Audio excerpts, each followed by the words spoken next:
নমস্কার বন্ধুরা, স্বপ্নাস কুকিং চ্যানেলে আপনাদের সবাইকে স্বাগত। আজকে একটা মাছের রেসিপি নিয়ে আমি হাজির হয়ে গেছি। আজ বানাচ্ছি দই ভেটকি। অসাধারণ স্বাদের মাছের এই রেসিপিটি কিভাবে বানাই চলুন তাহলে দেখে নেওয়া যাক।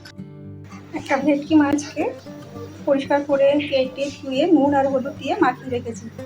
কড়াইতে সর্ষের তেল গরম করে এবার মাছগুলোকে ভেজে নিচ্ছি।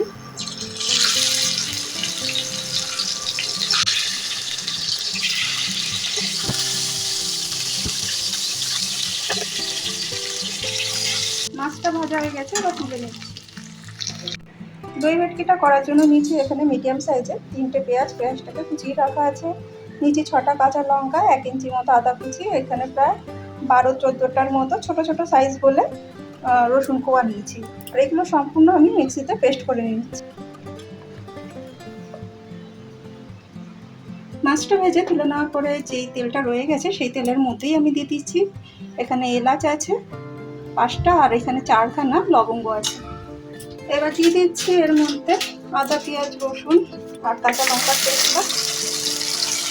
100 গ্রাম টক দই নিয়েছি, তার সাথে দিয়ে দিচ্ছি এখানে ধনে গুঁড়ো 1 চামচ, জিরের গুঁড়ো 1 চামচ, আর দিচ্ছি এখানে শাহি গরম মশলার গুঁড়ো চা চামচের 1/2 চামচ, কাশ্মীরি লঙ্কার গুঁড়ো চা চামচের 1/2 চামচ।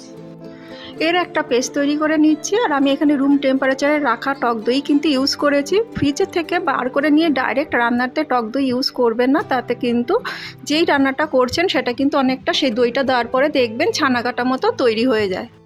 চা চামচের 1 চামচ গোলমরিচ গুঁড়ো দিয়ে মিশ্রণটা এবার ভালো করে ফেটিয়ে নিচ্ছি।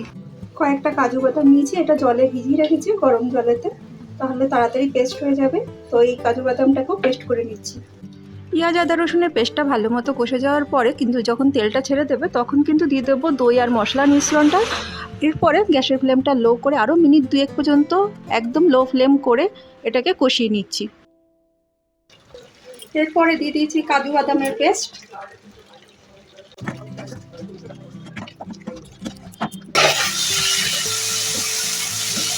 দুই থেকে 3 মিনিট খুব ভালো মতো করে মশলাটা কিন্তু মিডিয়াম টু হাই ফ্লেম করে কষিয়ে নিয়েছি। এরপরে যে বাটিতে আমি মিক্সি বাটিতে মশলাটা তৈরি করেছিলাম সেই বাটিতেই জলটা দিয়ে দিচ্ছি।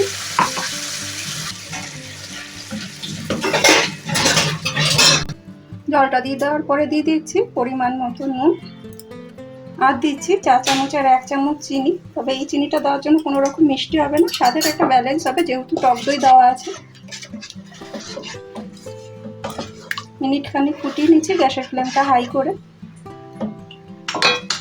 মিনিটখানি ফুটিয়ে নেওয়ার পরে এরপর ভেজে রাখা মাছগুলো সব দিয়ে দিচ্ছি।